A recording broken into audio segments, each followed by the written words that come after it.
نسبت کر کے میں کنیت رکھوں، عبداللہ یہ عبداللہ کی ماں ہے، اسما یہ اسما کی ماں ہے، یہ میری کنیت ہو، لیکن بچہ ہی نہیں ہے میرا تو کوئی۔ فرمایا حضور مجھے شرم آتی ہے، عرب میں اگر بچہ اور بچی نہ ہو اور کنیت کوئی نہ ہو تو وہ شرم محسوس کرتے تھے۔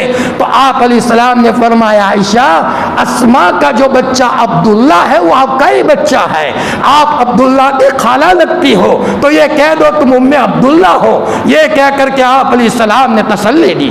حضرت مفتی محمود صاحب رحمۃ اللہ علیہ گھر میں لڑکے نہیں تھے، لڑکیاں ہی تھی، لیکن اللہ کا بندہ کبھی زبان پر شکایت کا کلمہ نہیں۔ حضرت مولانا ابرار سفردوئی نور اللہ مرقدہ، لڑکیاں تھی اور گھر میں کوئی لڑکے نہیں، کوئی شکایت نہیں۔ میرے بھائیوں یہ سب بہانے ہیں، ایک مرتبہ پیٹ میں درد شروع ہو جائے تو نہ لڑکا نظر میں رہے گا نہ لڑکی نظر میں رہے گی، بس مجھے تو دواخانے لے چلو، پیٹ میں کچھ ہوا ہے۔ اب کہاں چلی گئی ساری شکایتیں؟ تندرستی اللہ نے دی ہے، قدر کرو۔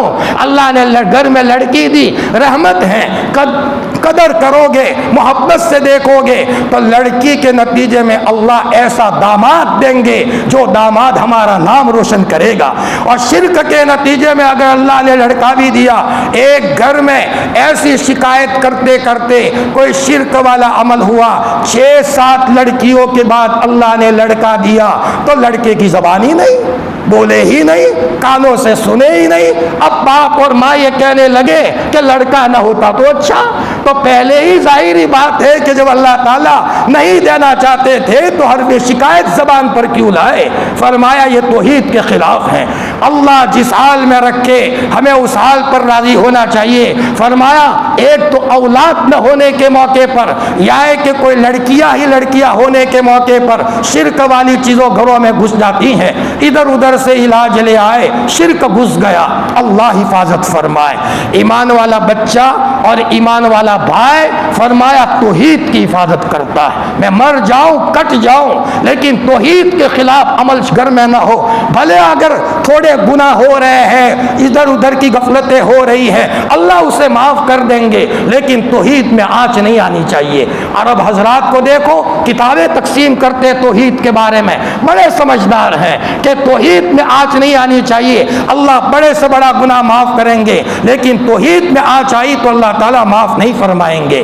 دوسرا، موت کے موقع پر کوئی بیمار ہو گیا، ادھر ادھر سے بیماری لگ گئی اور اس کے نتیجے میں کسی نے کہا یہ تو مولانا لوگوں کے عمل سے ٹھیک نہیں ہوگا، آپ کو ادھر ادھر کے کام کرنے پڑیں گے۔ اب یہ شرک گھروں میں گھس رہا ہے، اب نہ معلوم زندگی تو کتنی مقدر کی ہے، اب ایسے موقع پر شرک کیا جا رہا ہے تو اس کا اثر مرنے والے پر پڑتا ہے۔ سمجھداری کی بات یہ ہے کہ گھر والے یہ کہیں آپ صبر کر لیجئے، اللہ کی مدد آپ کے ساتھ ہے، جو قرآن کا عمل ہو وہ عمل کرتے رہیں، دعا کرتے رہیں تاکہ گھر کا آدمی دنیا سے جائے تو کسی قسم کا شرک گھر میں نہ گھسا ہو۔ اور بعض مرتبہ تو عامل ایسے ہوتے ہیں ادھر ادھر کی بات کر کے بھائیوں میں دراڑیں پیدا کر دیتے ہیں، بھائی نے کیا ہے، بھائی نے یہ سحر کیا ہے، اب بھائی کا چہرہ دیکھنے کے لیے تیار نہیں۔ اور یہاں قرآن کیا کہہ رہا ہے، علماء کیا کہہ رہے ہیں، حدیث پاک کیا کہہ رہی ہے، سننے کے لیے بالکل تیار نہیں۔ فلانے نے کہہ دیا، جیسے منزل من السماء ہو، قرآن کی آیت ہو، سنو حدیث ہے نبی کریم صلی اللہ علیہ وسلم کی جہاں احادیث نقل کی گئی ہے وہاں ایک روایت ملتی ہے حضرت عبداللہ بن مسعود رضی اللہ تعالیٰ عنہ جو اللہ کے رسول کی 2 کاپی تھے، ہاں نقل کرتے تھے میرا محبوب کس طرح چلتا ہے میں بھی اسی طرح چلوں، میرا محبوب کس طرح بیٹھتا ہے میں بھی اسی طرح بیٹھوں۔ اللہ کے رسول کی 2 کاپی تھے، زیروکس کاپی تھے۔ عبداللہ بن مسعود رضی اللہ عنہ گھر میں آئے تو بیوی کچھ چھپانے لگی تو حضرت عبداللہ نے فرمایا کیا چھپا رہی تھی تم، صاف صاف بتا دو۔ تو فرمایا عبداللہ حقیقت یہ ہے کہ میرے آنکھ میں تکلیف ہے، تو یہاں ایک یہودی کوئی منتر پڑھتا ہے تو منتر پڑھوا کے لائی ہوں، اس لیے اس کے نتیجے میں گویا کہ مجھے اچھا رہتا ہے۔ فرمایا یہودی کے پاس سے تم نے منتر پڑھوایا، ہمارے پاس قرآن ہے، یہ دعائیں ہیں۔ فرمایا عبداللہ حقیقت یہ ہے کہ وہ منتر والی چیز آنکھ پر رکھتی ہوں تو ذرا اچھا ہو جاتا ہے، اور ذرا نہیں رکھتی گئی تو تکلیف ہوتی ہے۔ حضرت عبداللہ بن مسعود رضی اللہ تعالیٰ عنہ محمد الرسول اللہ صلی اللہ علیہ وسلم کی خدمت میں تشریف لے گئے۔ یا رسول اللہ، میں نے آج بیوی کا واقعہ دیکھا، کیا حقیقت ہے اس کی کہ وہ منتر والا دورہ آنکھ پر رکھے تو فرق پڑ جائے اور دورہ ہٹا دے تو تکلیف شروع ہو جائے؟ تو آپ نے فرمایا عبداللہ، یہ سب شیطان کی گڑبڑیاں ہیں، یہ سب شیطان کی حرکتیں ہیں۔ جس وقت یہ شیطان آنکھوں میں فرمایا چٹکیاں بھرتا ہے، اندر میں تکلیف دیتا ہے، اور یہ یہودی کا دورہ لگاتے ہیں تو سکون ہو جاتا ہے، تاکہ ان کے دل میں یہ ہو کہ اس سے فرق پڑا، تاکہ اس سے فرق پڑا اور اس کے اوپر ان کا یقین بیٹھے۔ اور جب دورہ ہٹا دیتے ہیں پھر سے وہ شیطان یہ کرنا شروع کرتا ہے۔ فرمایا اس کے بجائے دوسری قرآن وغیرہ کی آیتیں پڑھنا شروع کریں۔ اللہ پاک نے اس میں یہ صفت رکھی ہے کہ اسی کے نتیجے میں ہمیشہ ہمیشہ کے لیے اللہ اس تکلیف کو ختم فرما دیں گے۔ فرمایا یہ واقعہ دور نبوی کا ہے، حضرت عبداللہ بن مسعود رضی اللہ تعالیٰ عنہ کے گھروں کا ہے۔ اچھے اچھے سمجھدار لوگوں کے گھروں کی بعض گاؤں کی یہ کارگزاریاں آئی ہیں۔ بھائی ہے، بھائی سے بولنے کو تیار نہیں ہے، اور بھائیوں میں دراڑ کرنے والا ایک وہ آدمی ہے جس کی زندگی میں اسلام بھی نہیں ہے۔ اس کی باتوں کو سنا، ہائے ہائے ہمارے چلے کہاں چلے گئے، ہمارے 4 مہینے کہاں چلے گئے۔ یہ آدمی تنہائی میں بیٹھ کر کہتا، اے اللہ، کرنے والی ذات تیری ہے، ہم کو تو حالات کا مقابلہ اخلاق سے کرنے کی ہدایت حضور نے فرمائی تھی۔ اب بھائی ہمیشہ کے لیے دور ہو گیا، بہن ہمیشہ کے لیے دور ہو گئی، اور آپس میں دراڑیں پڑ گئی۔ فرمایا اگر کیسا ہی کوئی کٹر کیوں نہ ہو، لیکن اگر ہم اخلاق سے پیش آئیں گے، ہدیہ اور تحفہ دیں گے، اگر کسی نے معمولی کوئی حرکت بھی کی ہے تو اس کے نتیجے میں وہ بھی پچھتانے پر مجبور ہوگا۔ ہمارے سامنے تو یہ اس کا حل ہے۔ فرمایا اعبد الرحمن، رحمان کی عبادت کیا کرو۔ اللہ کا کرم ہے میرے بھائیوں، اس سے بڑی ہمارے لیے خوشی کی کیا بات ہے؟ ہم مخلوق میں نہیں الجھے ہیں، ہم سیدھا خالق کے سامنے جھکنے آتے ہیں۔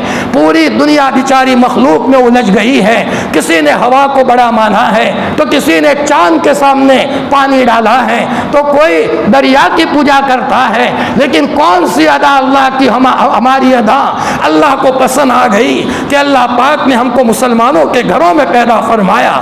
کبھی کبھی شکریہ کی نماز پڑھنی چاہیے، بلکہ ہو سکے تو روزانہ۔ اے اللہ، تو مجھے چاہتا تو مجھے کسی اور کے گھر میں پیدا کر سکتا تھا، تو نے مجھے مسلمان بنایا ہے۔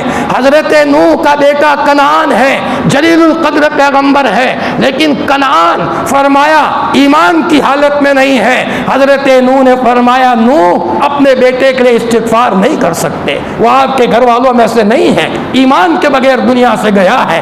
بیٹا کنعان ہے، باپ کا لگتے جگر ہوتا ہے، ایمان نہیں تھا، تو حضرت نوح کو بھی اللہ نے منع کر دیا کہ اپنے بیٹے کے لیے استغفار نہیں کر سکتے۔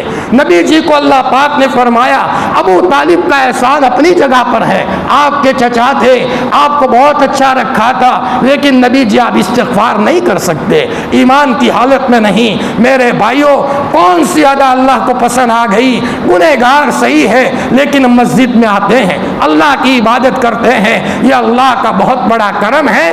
جتنا اس کے اوپر شکریہ ادا کیا جائے اتنا کم ہے۔ فرمایا کبھی موقع ہو تو آدمی تنہائی میں بیٹھ کر 2 رکعت پڑھے، اللہ تو نے ہمیں ایمان دیا ہے، اے اللہ یہ تیرا شکر ہے، اللہم لک الحمد ولک الشکر۔ پہلی صفت بتائی رحمان کی عبادت کیا کرو، اللہ موت تک استقامت عطا فرمائے۔ اس سے پہلے ہم نے کہا تھا مسواک کی کثرت کرو، شیطان حملہ نہ کرے۔ حضرت تھانوی نے لکھا ہے ربنا لا تزغ قلوبنا بعد اذ ہدیتنا وہب لنا من لدنک رحمہ انک انت الوہاب۔ ہو سکے تو ہر نماز کے بعد 1 مرتبہ پڑھ لیں، انشاءاللہ اس کی برکت سے ایمان کی حفاظت ہوگی، اس لیے کہ اس ایمان کو لے کر جانا ہے موت کی بارڈر تک۔ یہ پہلی چیز ہے، رحمان کی عبادت کیا کرو، کسی اور کی نہیں۔ محمد الرسول اللہ صلی اللہ علیہ وسلم ہمارے نبی ضرور ہیں، نبیوں کے سردار ہیں، لیکن مخلوق ہے۔ جبرائیل فرشتوں کے سردار ہیں لیکن مخلوق ہیں، جبرائیل کی پوجا نہیں کریں گے ہم۔ حضرت کے پاس جا کر صلاۃ و سلام ضرور پڑھیں گے لیکن پوجا تو نہیں ہوگی۔ ایک مرتبہ ایک صحابی حضرت نبی کریم صلی اللہ علیہ وسلم کی خدمت میں آئے اور فرمایا یا رسول اللہ میں ادھر ملک میں جا کر کے آیا ہوں، وہاں کے لوگ اپنے بادشاہ کو سجدہ کرتے ہیں، آپ تو بہت بڑا مقام رکھتے ہیں، آپ اجازت دے دو ہم آپ کو سجدہ کریں۔ آپ نے فرمایا ٹھہرو ٹھہرو، میرے مرنے کے بعد میری قبر کا سجدہ کرو گے تم؟ مجھے پہلے بتاؤ۔ فرمایا یا رسول اللہ نہیں کروں گا۔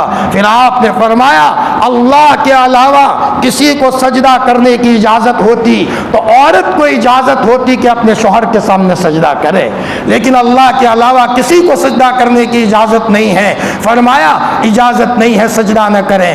تو ہمارے یہاں اس ملک میں شاہ عبداللہ آئے تھے، واجپئی جی کا دور تھا، شاہ عبداللہ آئے تھے سعودیہ سے، جن کا جو بادشاہ تھے سعودیہ کے، جب یہاں آئے تو ان کو یہاں کے بادشاہ سلامت اندرا جی کے قبر پر لے گئے تو یوں کہا کہ یہ چادر لے کر کے تم اندرا جی کی قبر پر چڑھاؤ۔ تو شاہ عبداللہ ہل گئے اور فرما کیا بات کرتے ہو، ہم لوگ تمہیں پتہ ہونا چاہیے ہم مدینۃ المنورہ میں رہتے ہیں، ہمارے لاڈلے نبی سوئے ہیں، وہاں نبیوں کے سردار ہیں، وہاں صلاۃ و سلام تو پڑھیں گے، ایسے بڑے نبی کی قبر پر جا کر بھی ہم چادر تو نہیں چڑھائیں گے۔ جب ہمارے نبی کا یہ عالم ہے تو ظاہری بات ہے دوسروں کا کیا کہنا۔ حضرت جبرائیل بھی نبیوں کے فرشتوں کے سردار ہیں لیکن وہ بھی اللہ کی اجازت کے بغیر ایک پر نہیں مار سکتے۔ ایک مرتبہ کفار مکہ نے آ کر اللہ کے رسول صلی اللہ علیہ وسلم سے 3 سوال کیے کہ اگر تم نبی برحق ہو تو بتاؤ وہ غار والے جو غار میں گئے تھے ان کا کیا واقعہ ہے، اور سکندر ذوالقرنین ان بادشاہ کا کیا واقعہ ہے، اور روح کی کیا چیز ہے، یسألونک عن الروح، ان 3 چیزوں کے بارے میں سوال کیا۔ اگر تم نبی برحق ہو تو بتا دو گے، تو آپ نے اتنا کہہ دیا کل بتا دوں گا، انشاءاللہ کہنا حضرت بھول گئے۔ حضرت محمد الرسول اللہ صلی اللہ علیہ وسلم انشاءاللہ کہنا بھول گئے۔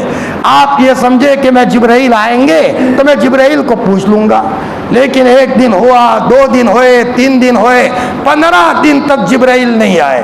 15 دن کے بعد آئے، یہ آیت لے کر آئے لا تقولن لشیء انی فاعل ذلک غدا الا ان یشاء اللہ۔ نبی جی غلطی کی معافی مانگو، غلطی ہوئی آپ سے، آپ نے کیسے کہہ دیا کہ کل جواب دے دوں گا، انشاءاللہ کیوں نہیں کہا تھا؟ نبیوں کے سردار ہیں لیکن حضرت جبرائیل بھی آنا چاہتے ہیں لیکن اجازت نہیں اللہ کی طرف سے۔ میرے بھائیوں جب جبرائیل جیسا نہ آ سکتا ہو، نبی جیسوں کا یہ معاملہ ہو تو روٹی، زمین، دکان، کپڑا، بچہ، بچی، بیوی، ان کی کیا حیثیت ہے؟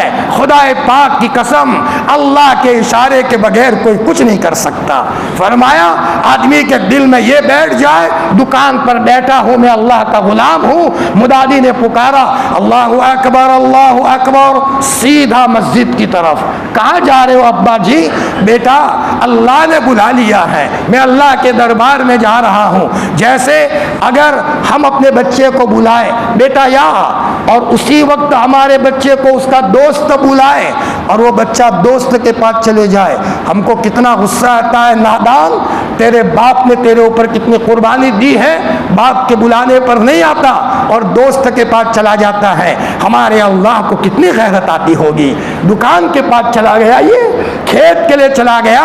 ایک محدث گزرے ہیں ابو داؤد شریف میں ان کی روایت ہے، وہ سونے چاندی کو کٹنے کا کام کرتے تھے، انہوں نے سونا کٹنے کے لیے ہتھوڑا اٹھایا، اللہ اکبر کی آواز آئی، محدثین کہتے ہیں جو ہی اذان کی آواز آتی تھی فوراً ہتھوڑا رکھ کر کے روانہ ہو جاتے تھے۔ یہ ہے عبدیت، یہ ہے بندہ اللہ کا، اور اسی کے نتیجے میں اللہ کی مدد آتی ہے۔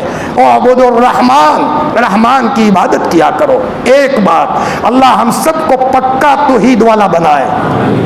جا جائے توحید والا. بعض لوگ ہوتے ہیں نماز میں غفلت ہوتی ہے لیکن ان کو تھوڑی سی شرک کی بات کرو, لا حول ولا قوت الا باللہ, واہ یہ ایمانی بات ہے, یہ ایمانی بات ہے. چاہے شراب پیتے ہیں لیکن توحید کے معاملے میں بڑے مضبوط ہیں, زبان کے بول بڑے اچھے ہوتے ہیں, اور بعض مرتبہ داڑھی ہوتی ہے, اللہ کے راستے میں بھی وقت نکلتا ہے لیکن زبان کے بول ادھر ادھر کے ہوتے ہیں. اس لیے آپ نے فرمایا ایاک واللو, اگر مگر کی بات کرنے سے بچو, اگر مگر کی. میں بچے کے لیے یہ دوائی کرتا تو زندہ رہتا, میں بیوی کے لیے یوں کرتا تو ہو سکتا ہے یوں ہو جاتا. حضور نے فرمایا خبردار ایسا مت کہو, یہ کرو گے تو شیطان کا دروازہ کھل جائے گا. یعنی یہ سمجھتے ہو کہ تدبیر سے کچھ ہو جاتا, میں نے جو طے کیا تھا وہ ہو کر کے رہتا ہے, دنیا کی تدبیریں کیا کرنے والی ہیں. وعبد الرحمن, رحمان کی عبادت کیا کرو. دوسری چیز فرمائی افشوا السلام, سلام کو پھیلاؤ. گھر میں جاؤ سلام, گھر سے نکلو سلام, بچہ گھر میں آئے سلام, نکلے سلام, سلام سلام سلام. ہمارے جو نوجوان طبقہ ہے اس میں ہمارے اس گاؤں کے لوگوں کی بات کر رہا ہوں, ان میں سے اکثر کے استاد حضرت مرحوم مولانا محمد حنیف صاحب, اللہ ان کی قبر کو نور سے منور فرمائے. اللہ اکبر, گھر میں آتے تھے دور سے کرتے تھے السلام علیکم ورحمۃ اللہ وبرکاتہ, کان کے پردوں پر ابھی تک ان کی آواز کی بھنک آتی ہے. یہ ایمانی شعار ہے. کیسا درد رکھنے والا آدمی تھا.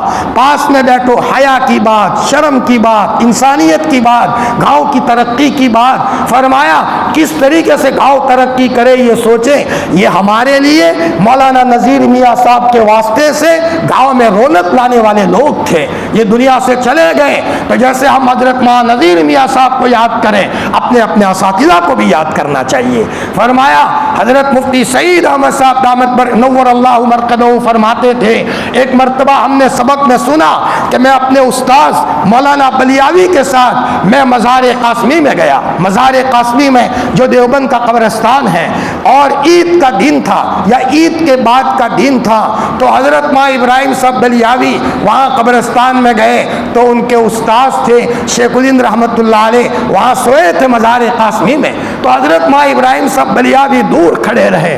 تو میں نے کہا حضرت قریب میں جاؤ, شیخ الہند کی قبر کے پاس قریب میں جاؤ.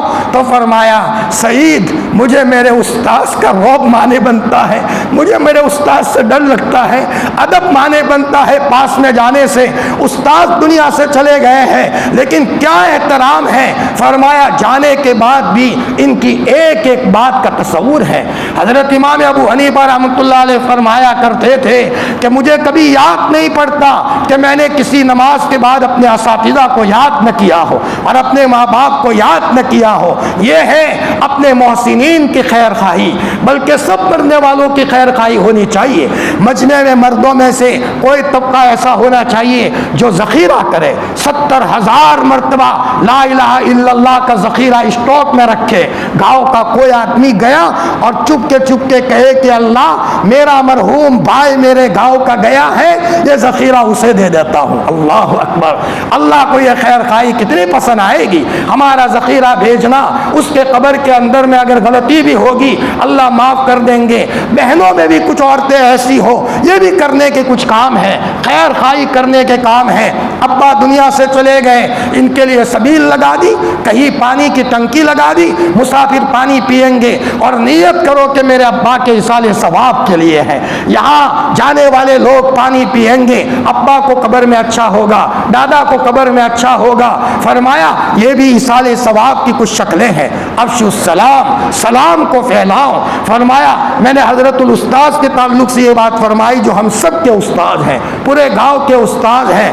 غیرت کیسی تھی, کیا ایمانی نوعیت تھی, کبھی کیا سیکھنے ملا ہے. مولوی شفیع کا انتقال ہوا ہے, بھائی کا جنازہ پڑا ہے, ایک کمرے میں جا کر کے باپ کو تو غم ہونا ہی ہونا ہے. میں نے دیکھا آنکھیں لال لال ہے.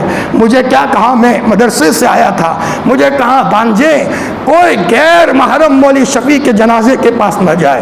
میں ان کے جملے کو دیکھوں، ایسے غم کے موقع پر کیا جملہ کہہ رہے ہیں کہ کوئی شریعت کے خلاف کام نہیں ہونا چاہیے، پیسے ہو نہ ہو، جب پنکوسے کا دن ہو تو یہاں سے پنکوسے میں چلے جانا، فکرے لے کر کے آنا، گاؤں میں فکرے دینا، یہ اسی کی رونق ہے۔ یہ گاؤں میں رونق ہماری وجہ سے نہیں ہے، ہمارے بڑوں کی وجہ سے۔ یہ ہمارے بڑے بیچارے قربانی دے کر گئے اور ان کو گاؤں کے لوگوں نے سپورٹ دیا، جا کر کے سب قبروں میں سوئے گئے ہیں۔ اپنے مرحومین کو اور پورے گاؤں کو کبھی نہیں بھولنا چاہیے۔ فرمایا امت کی خیر خواہی اللہ کو اتنی پسند ہے، حدیث میں آتا ہے اگر کوئی 25 مرتبہ پوری امت کے لیے استغفار کرے، اللہم اغفر لی وللمؤمنین والمؤمنات والمسلمین والمسلمات، اللہ اس کو مستجاب الدعوات بنائیں گے، اللہ پاک اس کی دعاؤں کو جلد قبول کریں گے۔ میرے بندے کی خیر خواہی کی، اللہ پاک کو اپنے بندوں کی خیر خواہی بہت زیادہ پسند ہے۔ افشوا السلام، سلام کو پھیلاؤ۔ کسی سے فون پر بات ہو رہی ہے تو فون کرتے ہی السلام علیکم ورحمۃ اللہ وبرکاتہ، یہ بھی سلام کو پھیلانا ہے۔ فرمایا اچانک راستے میں کوئی ملا، سلام۔ حضرت مولانا قمر الزمان صاحب دامت برکاتہم فرماتے ہیں ہمارے یوپی میں یہ آدمی اسلامی شعار میں نظر تو نہیں آتا ہوگا، لیکن کثرت سے اس سلام کا رواج زیادہ ہے۔ چھوٹے بچے ملیں گے ابا جی السلام علیکم، بڑے لوگ ملیں گے بیٹا السلام علیکم۔ ہمارے نبی بچوں کو سلام کیا کرتے تھے، یہ اسلامی شعار ہے، اس کو مضبوطی سے تھامنے کی ضرورت ہے۔ یہ معمولی نہیں ہے، بہت اہم چیز ہے، اور آہستہ آہستہ یہ شعار ختم ہو رہا ہے۔ بیچارہ ایک بوڑھے میاں بیٹھے ہیں، فرمایا ہم اس کے قریب میں گئے، سلام نہیں کیا، السلام علیکم ورحمۃ اللہ وبرکاتہ۔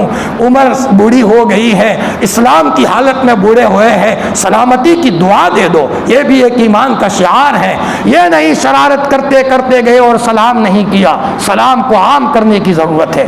ہماری بہنیں اگر سنتی ہے، اپنے بچے گھر میں آئے سلام کے ساتھ گھر میں آئے، بیٹا سلام کر کے آؤ، انشاءاللہ اس کے نتیجے میں سلامتی گھروں میں عام ہوگی۔ ہمارے مرحوم حضرت مفتی فاروق صاحب نور اللہ مرقدہ نے اسی کے اوپر تفصیلی مضمون بیان کیا تھا رتن پور میں جب پہلی مرتبہ تشریف لائے تھے۔ بہرحال سلام کو عام کیا جائے۔ تیسری چیز وَأَطْعِمُوا الطَّعَامَ، کھانا کھلاؤ، کثرت سے کھانا کھلاؤ، سخاوت عام کرو۔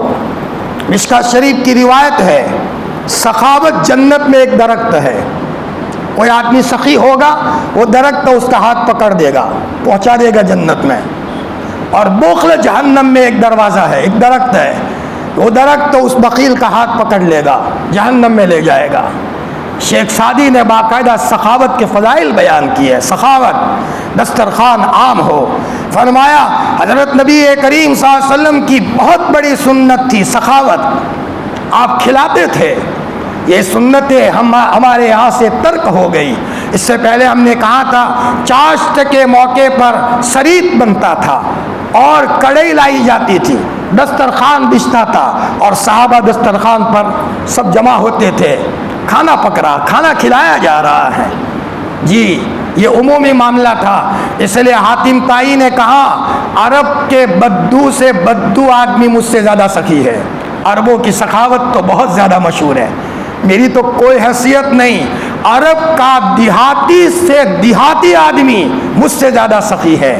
عربوں کی سخاوت، حرم میں جا کر دیکھ لو، ایک ماں اتنا بڑا تھرمس لے کر کے اپنے بچوں کے ساتھ آئے گی یا باپ آئے گا، جی قہوہ تقسیم کرو، کھجوریں تقسیم کرو، طواف کرنے والوں کو چھوٹے چھوٹے بچے ماں کھڑی کر دے گی، بیٹا کھجور دو، بیٹا کھجور دو، کھجوریں دی جا رہی ہے۔ بڑے سمجھدار لوگ ہیں، اور بعض لوگ تو بڑے سیانے ہوتے ہیں، سمجھدار، ایسا کام کر کے بہت آگے نکل جاتے ہیں، اور کئی غفلتیں ہوتی ہیں، لیکن یہ سخاوت کا عمل اللہ کو اتنا پسند ہے کہ سخاوت کا عمل کر کے بہت آگے نکل جاتے ہیں۔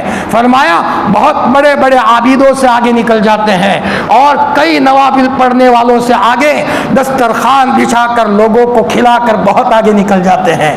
صرف دعوت ولیمے میں نہیں ہوتی، 7 قسم کی دعوتیں صاحب مجمع البحار نے نقل کی ہے۔ لیکن 7 دعوتوں کا تذکرہ نہیں کروں گا. بعض دعوتیں جائز ہوتی ہے لیکن لوگ اس کو ضروری سمجھ لیتے ہیں، اس لیے سب باتیں بیان نہیں کی جاتی، بات چھپائی جاتی ہے، بعض باتیں چھپائی جاتی ہے. بعض دعو ایسے ہوتے ہیں جو علماء اپنے پاس چھپا کر کے رکھتے، سب کو نہیں کہتے، اگر کہے تو خطرہ ہو جائے. تو ایک دعوت حضرت نبی کریم صلی اللہ علیہ وسلم سفر سے آتے تھے کرتے تھے. سفر سے آئے، آپ نے اونٹ ذبح کیا، صحاباؤں کو بلا کر آپ کھلا رہے ہیں. اللہ اکبر. سفر سے آئے، صحیح سالم آئے ہیں، مکان بن گیا، اللہ نے مکان بنوایا ہے، اس کی خوشی کے موقع پر بھی گویا کہ دعوت کرنا ثابت ہے. صاحب مجموع البحار نے اس کو نقل کیا ہے. شادی ہو گئی، ولیمہ ہے، اس موقع پر بھی دعوت سنت ہے، وہ تو سب کو پتہ ہے کہ اس موقع پر بھی گویا کہ دعوت کی جائے. اللہ نے گھر میں بچہ دیا، بچہ پیدا ہوا، اس کی خوشی میں دعوت ہو رہی ہے، محلے کو کھلایا جا رہا، میرا اللہ نے دیا ہے، لال اللہ نے دیا ہے، خوشی میں باپ کھلا رہا ہے. تو یہ بدعت نہیں ہے، یہ بھی ثابت ہے، خوشی میں گویا کہ کھلا رہا ہے. حضرت مفتی فاروق صاحب نور اللہ مرقدہ نے فرمایا اتم الطعام، اگر کھانا نہیں کھلا سکتے چائے پلاؤ، چائے پلاؤ. ایک وقت تھا مسلمانوں کے لنگر لگتے تھے. حضرت خواجہ نظام الدین اولیاء رحمۃ اللہ علیہ دہلی کے اندر میں دسترخوان لگتا تھا، سب آئے اور نظام الدین کے دسترخوان پر کھائے. حضرت خواجہ معین الدین چشتی رحمۃ اللہ علیہ جہاں جاتے تھے ڈیرا ڈالتے تھے. جیسے علی گڑھ میں آئے قافلے کے ساتھ آتے تھے، اس ایک درخت کے نیچے ڈیرا ڈالا، ان کا عملہ ہوتا تھا پکاؤ کھانا، پورے علی گڑھ والوں کو بلا لو کہ ہمارے دسترخوان پر کھانا کھائیں گے، کیا مسلم کیا غیر مسلم سب کھائیں گے. ایک مرتبہ حضرت نے بلایا، سب آ گئے، حضرت ایک صاحب نہیں آئے. کون؟ گندگی صاف کرنے والا، جو اس گاؤں کا گندگی صاف کرنے والا ہے. فرمایا بلا لو کہ معین الدین آپ کو بلا رہا ہے. اس نے کہا میں کیسے آؤں، کپڑے میرے گندے ہیں، میں گندا آدمی ہوں. حضرت خواجہ معین الدین چشتی صاحب سے فرمایا گیا، فرمایا ان کو کہہ دو میرے بھائی اگر تم نہیں آؤ گے ہم کھانا نہیں کھائیں گے. وہ آئے، ٹوکرا تھا، حضرت نے اپنے ہاتھوں سے گندگی کا ٹوکرا نیچے رکھوایا، اس کو نہلوایا، ہاتھ دھلائے اور اپنے ساتھ اپنے برتن میں کھانا بٹھایا، کھانے بٹھایا. اسی کے نتیجے میں اسلام کی ہوائیں دنیا میں پھیلی ہے. یہ اخلاق عام تھا. فرمایا کھلاؤ، گھر میں کنواسی آئی ہے کنواسی کو کھلاؤ. ہمارے نبی نے تو یہاں تک فرمایا تھا مہمان آئے جب روانہ ہو انعام کے ساتھ روانہ کرو، عطر دو، ہو سکے تو کپڑے کی جوڑی اسے دو. وفود تمہارے پاس آئے ہیں، وفود کو روانہ کرو. ہمارے یہاں ایک کمی ہے، گھر میں سب بنتا ہے، مہمان کھانا نہیں بنتا. یہ ہماری بہت بڑی کمی ہے. عربوں میں جہاں کچن ہوتا تھا وہاں باقاعدہ ایک مہمان کھانا ہوتا تھا. 3 دن مہمان آئے، اللہ کے رسول صلی اللہ علیہ وسلم نے تو یہاں تک فرمایا ایک دن مہمان کو پرتکلف کھانا کھلاؤ، پرتکلف کھانا کھلاؤ، اچھی سے اچھی آئٹمیں بناؤ. بھلے پھر 2 دن کے اندر میں جو 2 دن بچے اس کے اندر میں تم جو کھاتے ہو وہ کھلاؤ. اور پھر آپ نے یہاں تک فرمایا جب روانہ ہو تو ایک دن لمبے سفر سے آئے ہیں توشہ دے کر کے روانہ کرو. اور آپ نے دنیا سے جاتے جاتے نصیحت کی تھی عزیز الوفود، تمہارے پاس آنے والے وفود کو انعامات کے ساتھ روانہ فرمانا. اسلام ایسے ہی نہیں پھیلا، آپ نے بڑوں بڑوں کے دربار میں انعام بھیجا ہے، آپ نے قیمتی سے قیمتی جوڑے بھیجے ہیں. فرمایا یہ بھی ایک چیز ہے اتم الطعام، لوگوں کو کھانا کھلاؤ. ہمارے اکابرین کے یہاں کھانا کھلانے کا ایک مستقل معمول تھا. شیخ الحدیث حضرت مولانا زکریا صاحب نور اللہ مرقدہ کے یہاں تو یہ حال تھا کہ ایک دن میں اتنا خرچ ہوتا تھا، اتنا کبھی خرچ ہو جاتا تھا جتنا وقت کے وزیر اعظم کی سیلری ہوتی ہے 1 مہینے کی. اس زمانے میں اتنا مہمانوں کی کثرت ہوتی تھی، لیکن حضرت شیخ الحدیث مولانا زکریا صاحب رحمۃ اللہ علیہ کی دسترخوان پر آنے والے لوگوں کو کھلایا جا رہا ہے. فرمایا لوگوں کو کھانا کھلاؤ. یہ حضرت نبی کریم صلی اللہ علیہ وسلم نے فرمایا رحمان کی عبادت کرو، سلام کو پھیلاؤ، لوگوں کو کھانا کھلاؤ. عبداللہ ابن مبارک رحمۃ اللہ علیہ